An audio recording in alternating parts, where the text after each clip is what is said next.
Capítulo 18. La rama de un árbol se asomaba por la ventana abierta. Las hojas que se movían en el aire denotaban el sol y el verano y la renovación inextinguible de la tierra. Dominique pensó en el mundo como un telón de fondo. Winand pensó en dos manos que encorvaran la rama del árbol para explicarse el significado de la vida. Las hojas se inclinaron rozando la línea de los altos edificios de Nueva York que se extendían a lo lejos del río. Los rascacielos se levantaban como cimas de luz bañadas de blanco por la distancia y por el verano. Una multitud llenaba la sala para presenciar el juicio contra Howard Rourke. Rourke estaba sentado junto a la defensa. Escuchaba con tranquilidad. Dominique estaba sentada en la tercera fila de los espectadores. Al mirarla, las personas se sentían como si hubiesen visto una sonrisa, pero ella no sonreía, contemplaba las hojas de la ventana. Dale Winand estaba sentado al final de la sala. Había entrado solo, cuando ya estaba repleta. No había notado las miradas y las descargas de luz de las cámaras fotográficas que estallaban en torno. Estuvo en el pasillo un instante, buscando con la mirada un sitio como si no hubiera razón por la cual él pudiera buscarlo. Su mirada se dirigió de Dominique a la concurrencia. Cuando se sentó, miró a Rourke. Desde el instante en que Winand entró, los ojos de Rourke se dirigieron hacia él. Siempre que éste lo miraba, Winand volvía la cara. El asunto que el Estado se propone probar, empezó el fiscal, dirigiéndose al jurado, está fuera del reino de la emoción humana. Para la mayor parte de nosotros parecerá monstruoso e inconcebible.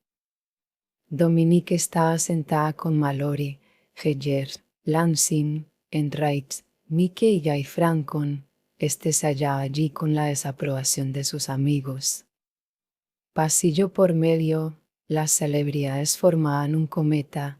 Al frente, el punto pequeño representado por el Schwartz y una cola de nombres populares se extendía atrás: Lois Cook, Gordon L. Prescott, Boswell, Lancelot Cloukey, Ike, Jules Fogler, Sally Brent, Homer Slottern, Michel Layton. Del mismo modo que la dinamita destruyó el edificio, su convicción ha destruido todo sentido de humanidad en el alma de ese hombre. Estamos tratando, señores jurados, con el explosivo más perverso que hay en el mundo, el egoísta. En las sillas, en las ventanas, en los pasillos, apoyados en las paredes, la masa humana se fundió como un monolito, exceptuando los pálidos óvalos de los rostros. Los rostros resaltaban, separados, solitarios, desiguales. Detrás de cada uno de ellos estaban los días de una vida ya vivida o que había transcurrido en parte. Esto había dejado en todos ellos un solo sello en común, sobre los labios que sonreían con malicia, sobre los labios caídos por el renunciamiento, sobre los labios apretados con dignidad incierta, sobre todas las bocas, la marca del sufrimiento. En aquel día, en aquella época, cuando el mundo está desgarrado por problemas gigantescos, en busca de una respuesta que mantenga el equilibrio del hombre, este hombre le atribuye suficiente importancia a algo tan vago e intangible, tan poco esencial como son sus opiniones artísticas para que lleguen a constituir su única pasión y el motivo de un crimen contra la sociedad. La gente había ido a presenciar un caso sensacional, a ver celebridades, a tener material para las conversaciones, unos para ser vistos, otros para matar el tiempo. Volvería a sus trabajos indeseables, a sus familias no queridas, a sus amigos no elegidos, a los salones, a los trajes de noche, a los vasos de cócteles y a los cines, al dolor que no toleraba, a la esperanza asesinada, al deseo que no se había podido alcanzar, a los días de esfuerzo para no pensar, no hablar, olvidar y ceder y darse por vencido. Pero cada uno de ellos había conocido algún momento inolvidable, una mañana en la cual nada hubiese ocurrido y de pronto se oyese una música que nunca se repetiría del mismo modo, el rostro de un extraño visto en el ómnibus, un instante en que cada uno había conocido un sentido diferente de la vida. Un egoísta arrogante, empedernido, que quiso salirse con la suya a cualquier precio. 12 hombres había en el recinto del jurado. Escuchaban con rostro atento y sin emoción. Se había murmurado que era un jurado severo. Había 2 administradores de establecimientos comerciales, 2 ingenieros, un matemático, un conductor de camión, un albañil, un electricista, un jardinero y 3 obreros de fábricas. La formación del jurado había llevado algún tiempo. Rourke había rehusado muchos jurados provisionales. Había terminado por aceptar a aquellos 12. El fiscal se puso de acuerdo, diciéndose a sí mismo que eso ocurría cuando un aficionado efectuaba su propia defensa. Un abogado hubiera escogido tipos más amables, de aquellos que responden más fácilmente a las llamadas de misericordia. Rourke había elegido las caras más duras. Si se hubiese tratado de la mansión de un plutócrata, pero de un barrio de casas baratas, señores jurados, de casas baratas. El juez estaba tieso en el alto sitial. Tenía el cabello gris y el rostro austero de un oficial del ejército. La voz continuó, ejercitada y segura. Las caras que llenaban la sala escuchaban con la reacción que hubieran tenido ante una cena en un día entre semana, satisfechas.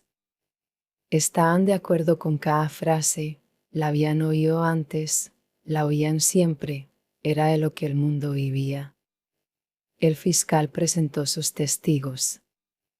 El agente de policía que había detenido a Rourke ocupó el sitial para declarar cómo había encontrado al acusado. El sereno relató cómo había sido alejado del lugar. Su testimonio fue breve, pues el fiscal parecía no dar importancia a todo aquello que se refería a Dominique. El capataz del contratista testificó acerca de la dinamita que faltaba de los depósitos del lugar. Los funcionarios de Cortland, los inspectores de la construcción, los tasadores declararon para describir el edificio y para estimar los daños ocasionados. Peter Ketting fue el primer testigo llamado al día siguiente. Se sentó en el sitial, inclinado hacia adelante. Miraba al fiscal dócilmente.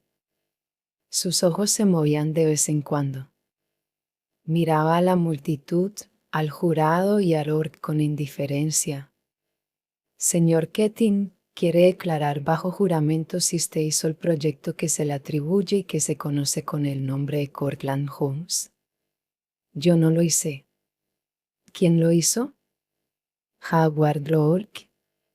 ¿A petición de quién? A petición mía. ¿Por qué se lo pidió? Porque yo no era capaz de hacerlo. En su voz no había tono de sinceridad, porque no había tampoco ninguna tonalidad del esfuerzo que significaba manifestar una verdad de tal naturaleza, ningún tono de verdad ni de falsedad, solo de indiferencia. El fiscal le entregó una hoja de papel. ¿Es este el convenio que usted firmó? Ketting tomó el papel con su mano. Sí. ¿Quiere leer al jurado los términos del contrato? Ketting los leyó en voz alta. Su voz resultaba monótona y chillona. Nadie se dio cuenta entre el auditorio de que aquel testimonio iba a ser considerado como una sensación. No era un arquitecto famoso que confesaba públicamente su incompetencia, era un hombre que recitaba una lección aprendida de memoria. La gente tenía la impresión de que, si hubiera sido interrumpido, no habría podido continuar la frase siguiente, que debería haber empezado todo de nuevo, desde el principio. respondió a muchas preguntas. El fiscal exhibió los dibujos originales de Cortland, hechos por Rourke y que Keating había conservado, las copias que Keating había hecho de ellos y fotografías de Cortland tal como había sido construido. Porque se opuso tan tenazmente a los excelentes cambios en la estructura que sugirieron los señores Prescott y Webb. Tenía miedo de Howard Rourke. ¿Qué le hacía temer? Su carácter. Nada. Explíquese. No sé. Tenía miedo. Suelo tener miedo. El interrogatorio continuó. El relato era extraordinario, pero los asistentes estaban aburridos.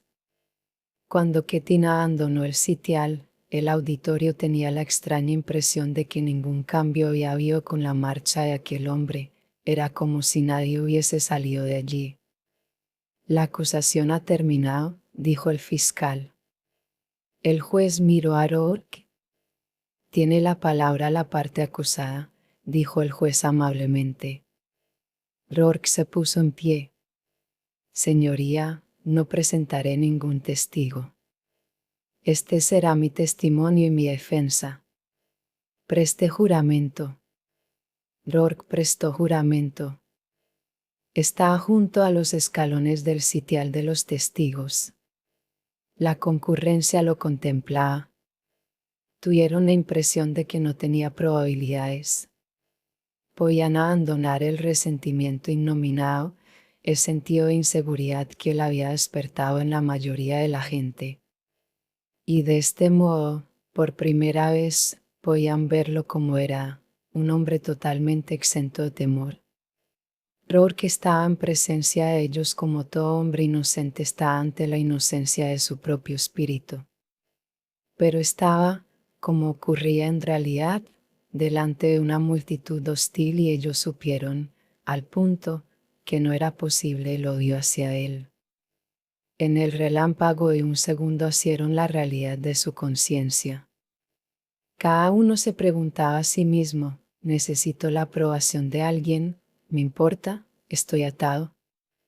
Y por un instante cada uno fue libre, lo bastante libre para sentir bondad hacia todo hombre. Fue solo un momento, el momento de silencio antes de que Rourke hablara. Hace miles de años el hombre descubrió la forma de encender el fuego. Probablemente se quemó al exponerse a enseñar a sus hermanos la manera de hacerlo. Se le consideró una persona perversa que haya tenido tratos con el demonio para aterrorizar a la humanidad. Pero desde entonces, los hombres han encendido el fuego para calentarse, para cocer sus alimentos, para iluminar sus cuevas. Les había dejado un don que ellos no habían concebido y había alejado la oscuridad de la tierra. Siglos más tarde un primer hombre inventó la rueda. Probablemente sería martirizado en el aparato que había enseñado a construir a sus hermanos. Se le consideró un transgresor que se había aventurado en territorio prohibido. Pero desde entonces los hombres pueden viajar recorriendo todos los horizontes. Les dejó un don que ellos no hayan concebido y abrió los caminos de la tierra. Ese hombre, rebelde e iniciador, está en el primer capítulo de cada leyenda que la humanidad ha realizado desde sus principios. Prometeo fue encadenado a una roca y allí devorado por los buitres, porque había robado el fuego a los dioses. Adán fue condenado al sufrimiento porque comió del fruto del árbol de la ciencia. Cualquiera que sea la leyenda, donde quiera que estén las sombras de su memoria, la humanidad ha sabido que su gloria ha comenzado con uno de esos hombres y que éste pagó muy cara su valentía. A través de los siglos ha habido hombres que han dado pasos en caminos nuevos sin más armas que su propia visión. Sus fines serán diferentes, pero todos ellos tenían esto en común: el paso inicial, el camino nuevo, la visión propia y la respuesta que recibían: odio. Los grandes creadores, los pensadores, los artistas, los hombres de ciencia, Los inventores han estado solos contra los hombres de su época. Todo pensamiento nuevo constituye una oposición. El telar mecánico fue considerado un mal. A la anestesia se la considera un pecado. Pero los hombres de visión propia continuaron adelante. Lucharon, sufrieron y pagaron su grandeza, pero vencieron. Ningún creador ha sido impulsado por el deseo de servir a sus hermanos, porque sus hermanos rechazaban el don que les ofrecía y ese don destruía la rutina perezosa de sus vidas. Su verdad fue el único móvil.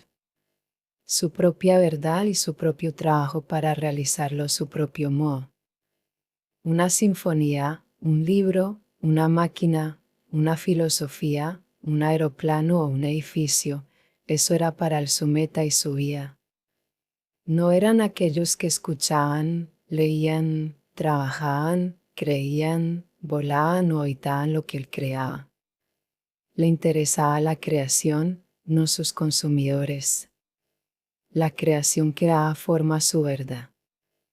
Él mantenía su verdad en contra de todo y en contra de todos. Su visión, su fuerza, su valor, procedían de su propio espíritu. El espíritu del hombre es, sin embargo, su propio ser. Esa entidad que constituye su conciencia. Pensar, sentir, juzgar, obrar son funciones del yo. Los creadores no eran altruistas.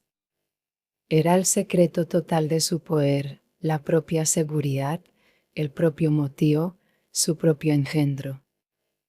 La causa primera, la fuente de energía, la fuerza vital, el primer motor. El creador no sirve a nada ni a nadie. Vive para sí mismo. Y solamente viviendo para sí mismo ha sido capaz de realizar esas cosas que son la gloria del género humano. El hombre solo puede sobrevivir por su mente. Llega desarmado a la tierra. Su cerebro es su única arma. Los animales obtienen el alimento por medio de la fuerza muscular. Él debe plantar su alimento o cazarlo. Para cultivar las plantas necesita un proceso de su pensamiento.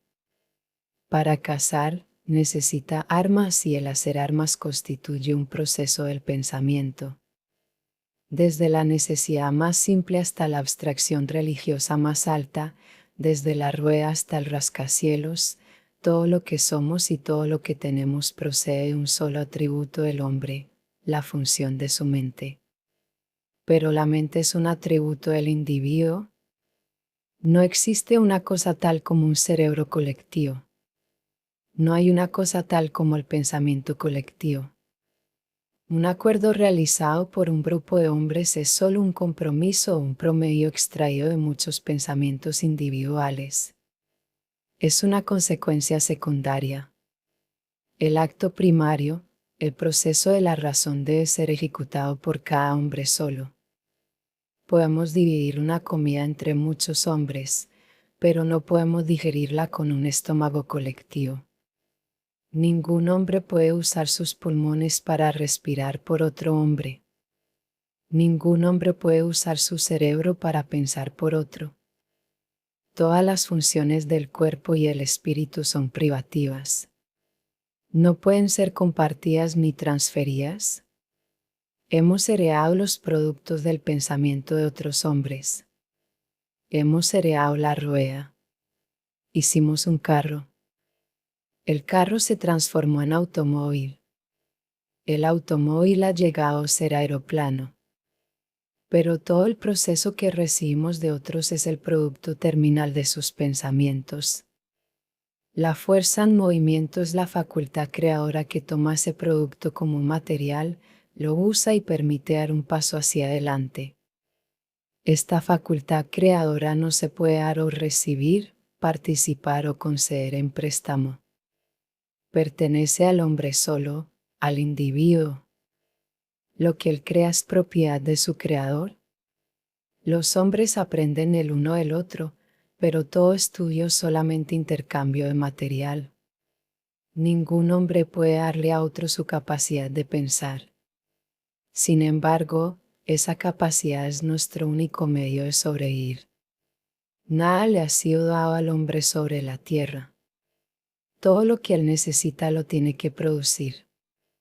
Y aquí el hombre afronta su alternativa fundamental: puede sobrevivir de una forma u otra, por el trabajo independiente de su propia mente o como un parásito alimentado por la mente de otro. El creador produce, el parásito toma en préstamo. El interés del creador es la conquista de la naturaleza. El interés del parásito es la conquista del hombre. Su fin esencial está en sí mismo. El parásito vive de segunda mano. Necesita a los demás. Los demás llegan a ser su móvil esencial. La necesidad básica del creador es la independencia. La mente que razona no puede vivir bajo ninguna forma de compulsión. No puede ser reprimida, sacrificada, subordinada a ninguna consideración, cualquiera que sea. Exige una independencia total en su función y en su móvil.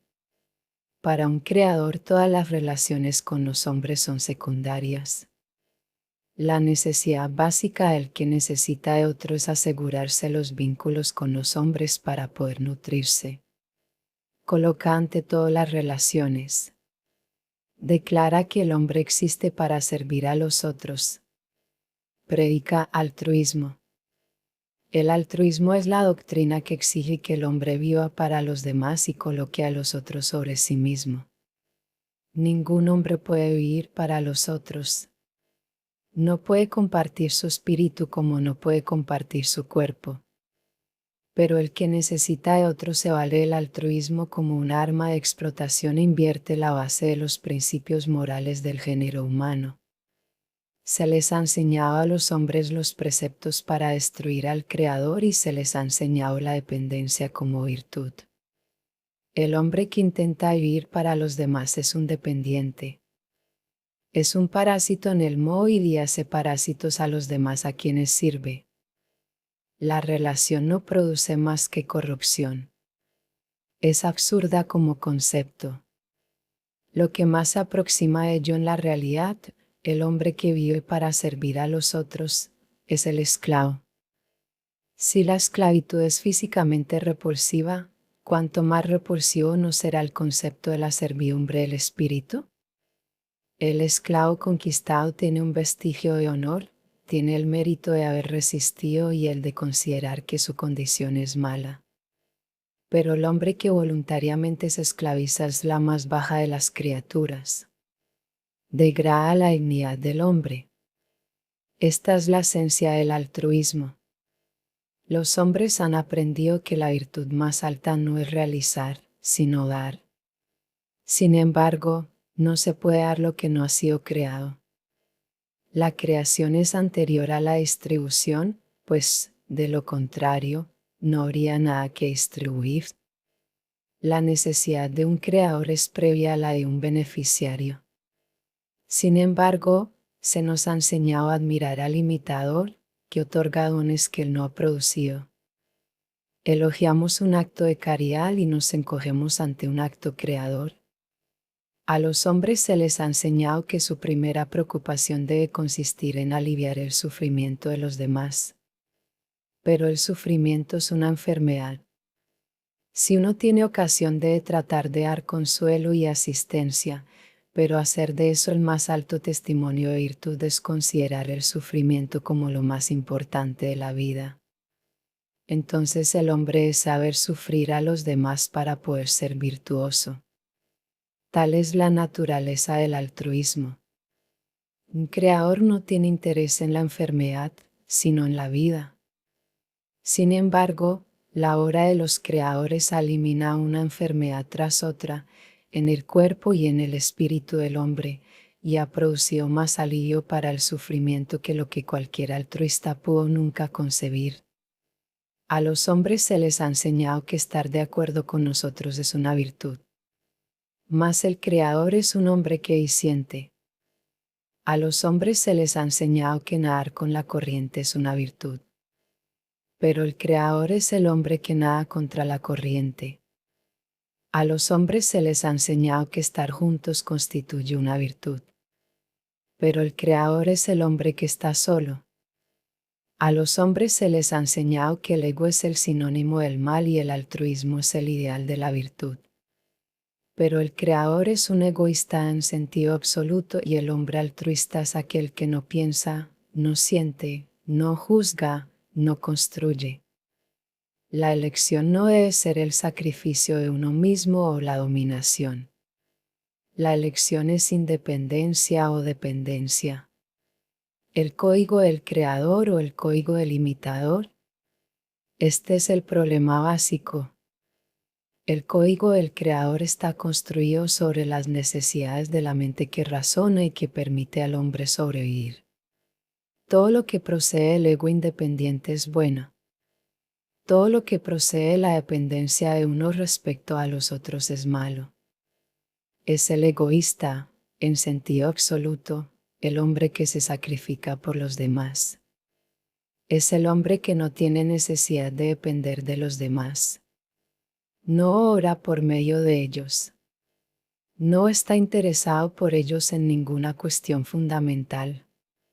Ni en su objeto, ni en su móvil, ni en su pensamiento, ni en su deseo, ni en la fuente de su energía. No existe para ningún otro hombre y no le pide a ningún otro hombre que exista para él. Esta es la única forma de fraternidad y de respeto mutuo posible entre los seres humanos. La independencia es la regla para medir la virtud y el valor humanos. Lo que el hombre sí hace es sí mismo y no lo que haya uno hecho por intermedio de otros. No hay sustitutos para la dignidad personal. No hay ninguna norma de dignidad personal, salvo la independencia. En todas las relaciones propias no hay sacrificio de nadie para nadie. Un arquitecto necesita clientes, pero no subordina su obra a los deseos de ellos. Lo necesitan, pero no le ordenan una casa por el hecho de darle un trabajo. Los hombres cambian su trabajo por su libertad con mutuo sentimiento y con ventaja mutua cuando sus intereses personales coinciden y ambos desean el intercambio. Si no lo desean, no están obligados a tratar el uno con el otro. Buscan algo más. Es la única forma posible de relación entre iguales. Cualquier otra es una relación de esclavo a amo, de víctima a verdugo. Ningún trabajo se hace colectivamente por decisión de una mayoría. Todo trabajo creador se realiza bajo la guía de un solo pensamiento individual. Un arquitecto necesita muchos hombres para levantar un edificio, pero no les pide que le den el voto sobre su proyecto. Trabajan juntos por libre acuerdo y cada uno es libre en su función propia. El arquitecto emplea acero, vidrio, hormigón que otros han producido, pero esos materiales siguen siendo acero, vidrio, hormigón hasta que los emplea. Después, lo que hace con ellos es un producto individual y es su propia individualidad. Esta es la única forma de cooperación entre los hombres. El primer derecho que se tiene en el mundo es el derecho al yo. El primer deber del hombre lo tiene consigo mismo. Su ley moral no consiste en colocar su fin principal en los demás. Un hombre piensa y trabaja solo. Un hombre no puede robar, explotar, gobernar, solo. El robo, la explotación y el gobierno presuponen la existencia de víctimas. Implica dependencia. Los que gobiernan a los hombres no son egoístas. No crean nada. Existen, enteramente, por las personas de los demás. Su fin está en sus súbditos, en la actividad de esclavizar. Son dependientes como el mendigo y el bandido. La forma de dependencia carece de importancia. Pero a los hombres se les ha enseñado a mirar a los imitadores y a los tiranos, emperadores, dictadores, como exponentes del egoísmo. Mediante este fraude han hecho destruir el yo, el de ellos mismos y el de los demás. El propósito del fraude fue destruir a los creadores o someterlos, que es sinónimo. Desde el principio de la historia, los dos antagonistas han estado frente a frente, el creador y el imitador. Cuando el primer creador inventó la rueda, el otro le contestó inventando el altruismo. El creador, negado, combatido, perseguido, explotado, continuó, marchó adelante y condujo consigo a toda la humanidad con su energía. El hombre que obra de segunda mano no contribuyó con nada al proceso, si se exceptó en las obstrucciones. La contienda tiene otro nombre, lo individual contra lo colectivo. El bien común de lo colectivo, raza, clase, estado, ha sido la pretensión y la justificación de toda tiranía que se haya establecido en la tierra. Los mayores errores de la historia han sido cometidos en nombre de móviles altruistas. ¿Alguna vez han igualado los actos del egoísmo a todas las carnicerías perpetradas por los discípulos del altruismo? El defecto reside en la hipocresía del hombre o en la naturaleza del principio. Los carniceros más temibles han sido los más sinceros. Creían que la sociedad perfecta sería alcanzada por medio de la guillotina y el pelotón de fusilamiento. Nadie discutió el derecho a asesinar desde el momento que asesinaban con un propósito altruista. Se aceptó que el hombre debe sacrificarse por los demás hombres. Cambian los actores, pero el curso de la tragedia se mantiene idéntico. El humanitarista que empieza con declaraciones de amor por el género humano termina con un mar de sangre. Continúa y continuará mientras se crea que una acción es buena si no es egoísta. Esto permite actuar al altruista y obliga a su víctima a soportarlo. Los líderes de los movimientos colectivos no piden para ellos mismos, pero es menester observar los resultados. Se trata de un antiguo conflicto. Los hombres se han acercado a la verdad, pero ésta ha sido destruida de vez en cuando y una civilización cae después de la otra. La civilización es el progreso hacia una sociedad de aislamiento. Toda la existencia del salvaje es pública, regida por las leyes de la tribu. La civilización consiste en un proceso que permita que el hombre esté libre de los hombres. Ahora, en nuestra época, el colectivismo, la norma del hombre subordinado y del hombre de segunda clase ha libertado el antiguo monstruo y ataca a diestro y siniestro. Ha conducido al hombre a un nivel de indecencia intelectual nunca igualado sobre la tierra. Ha alcanzado una proporción de horror sin precedentes. Ha envenenado todos los espíritus. Se ha tragado a la mayor parte de Europa, se está engullendo nuestro país. Yo soy arquitecto y sé dónde se va a llegar de acuerdo con el principio sobre el cual está edificado. Nos acercamos a un mundo en el cual no podré vivir. Ahora saben por qué destruyó Cortland. Yo lo diseñé. Se lo di a ustedes. Yo lo destruí. Lo destruí porque preferí que no existiera. Era un doble monstruo, por el aspecto y por lo que implicaba. Tenía que destruir a ambos.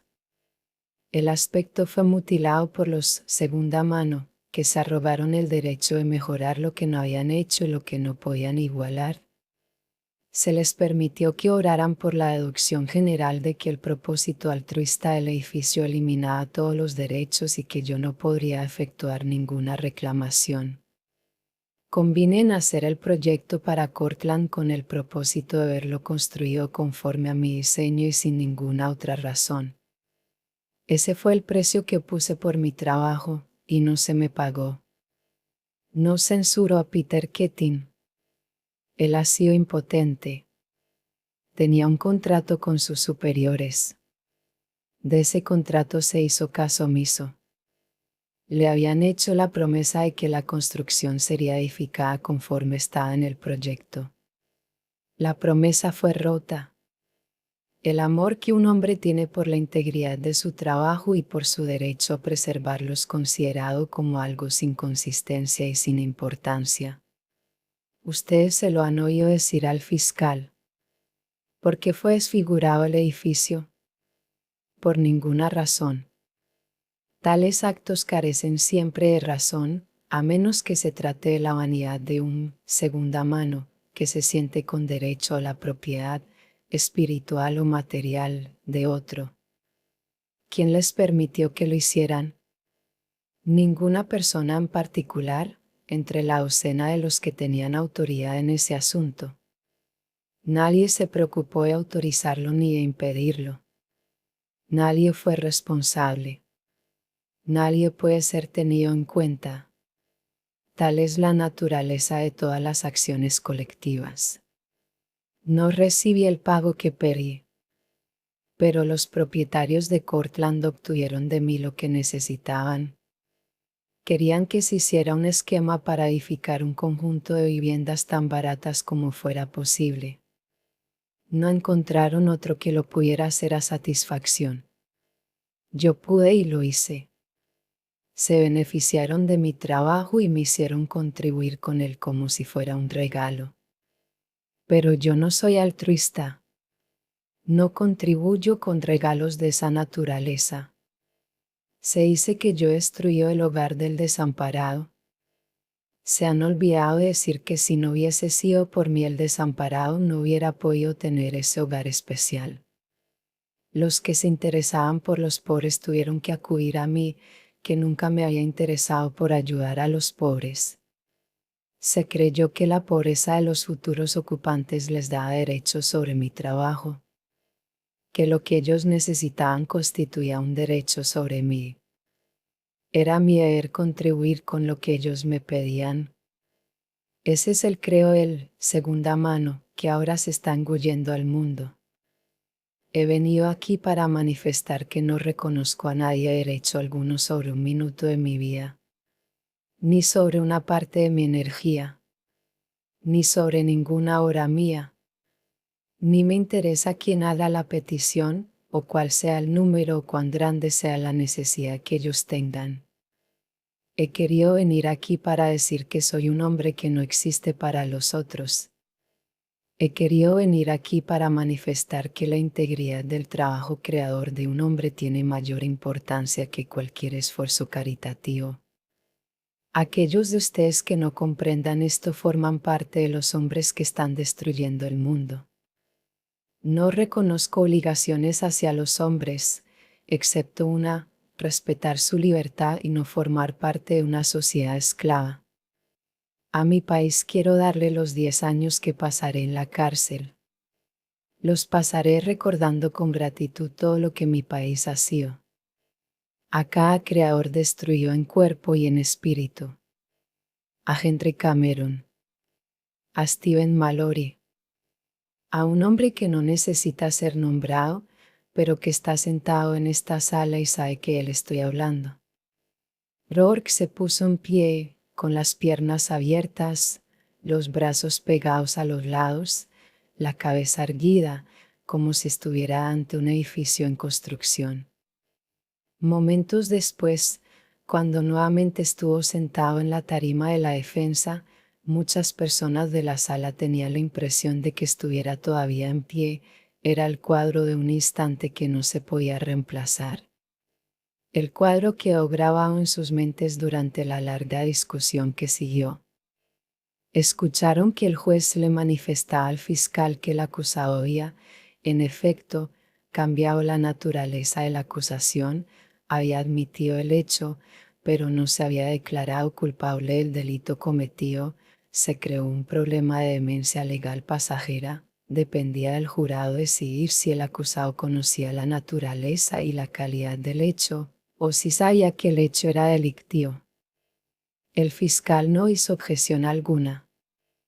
Hubo un extraño silencio en la sala. Se tuvo la certeza de que Rourke había ganado la causa. Había terminado su defensa.